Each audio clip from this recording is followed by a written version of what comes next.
In the Lost Lands has released. How many times will I mistitle this movie due to the generic name? Let's find out right now. In the Lost Lands is the latest movie from director Paul W.S. Anderson and stars, as always, his wife Milla Jovovich as the lead Grace Alice and Dave Bautista as Boyce the Hunter. Also co-starring Ali Jova, a second acting credit for Amara Okereke, and Fraser James and Deirdre Mullins. It's based on the short story from George R.R. Martin of the same title, and adapted for screen by Paul W.S. Anderson and Constantine Werner. This review will probably contain spoilers, but if you have seen, more than 5 or 10 movies your entire life, there is nothing in this movie that will surprise you from a twist perspective. There are some twists and turns set up, but if you don't see them coming from 10 to 15 minutes in the movie, I'd be surprised. In the Lost Land tells us of a post-apocalyptic Earth and the story of, quite literally by the way, as it opens with direct address of Let Me Tell You a Story, but it tells us the story of the witch Grey Alice, who takes on a contract that, for reasons she can't refuse, require her to venture into the Lost Lands, and it requires a hunter of Dave Bautista. Now, that's not me not explaining that she can't refuse. The movie never tells us why she can't. It's just not mentioned for any reason. Maybe it's mentioned in the short story, or maybe the line of I refuse no one just sounded good to the writer. I don't know. But for reasons undisclosed, she cannot refuse a request, so she's required to venture into the Lost Lands with Dave Bautista's Hunter. The journey plays out as a series of video game levels, jumping from location to location and fighting multiple adversaries along the way, including being pursued by an extreme religious sect, as witchcraft is heresy and must be destroyed. And they also want evidence to overthrow the Queen for consorting with the witch. There's a lot going on, but at the same time, strangely little going on. Maybe it's just that there is a lot, but it's all very simple problems and motivations, so it doesn't feel like a lot. They stop at a new location each time, from Trader's Stop to places like Fire Fields, oil fields on fire, and High Bridge, and Skull River. So nothing too wildly outlandish there. Skull River being the set of where the final task is completed and twists are revealed, and the inevitable monkey's paws are granted because there is always a price and such. Again, if you've seen many movies before, you've probably seen this movie.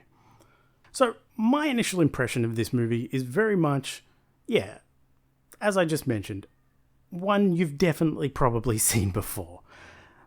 They set up twists and turns, they have some adventures along the way, but there isn't really anything different or unexpected.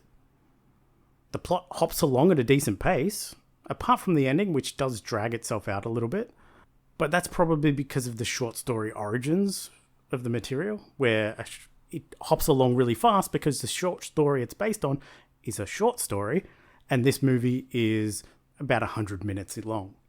Which, granted, if this movie was any longer, I think I would have hated it even more.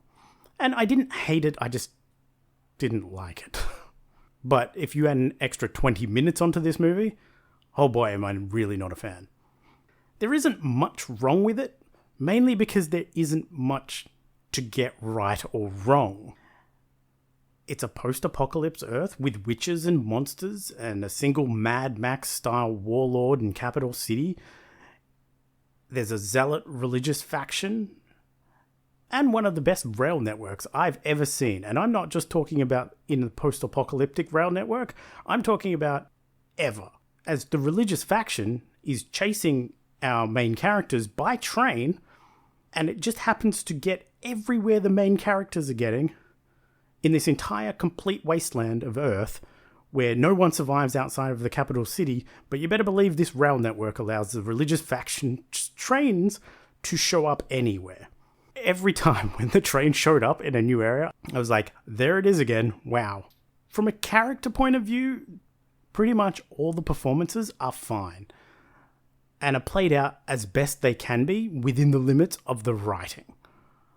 So a lot of the characters are very one-trait characters, but the actors playing those roles seem to get where they are and what they are doing.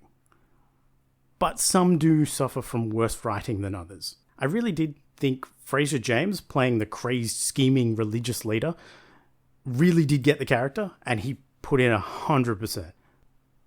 As was Deirdre Mullins. I feel like she really fit the world for what little screen time she showed up, and her role that there wasn't much to it, but that's not unique to this character, but it just felt like she fit there. While I think Ali Jova tried the best she could, there really wasn't a lot for her character. It was probably one of the weakest written, with some pretty bad lines along the way, but we never blame actors for issues with writing. The visuals are something I noticed straight away were, wow, this really looks like a Zack Snyder movie. But the cinematographer is the same longtime Paul W.S. Anderson collaborator, Glenn McPherson. So it was clearly a creative choice, either by design or budget limitations, as there's a huge amount of green screen exterior shots, and then they chose to throw in more lens flares than J.J. Abrams could dream of.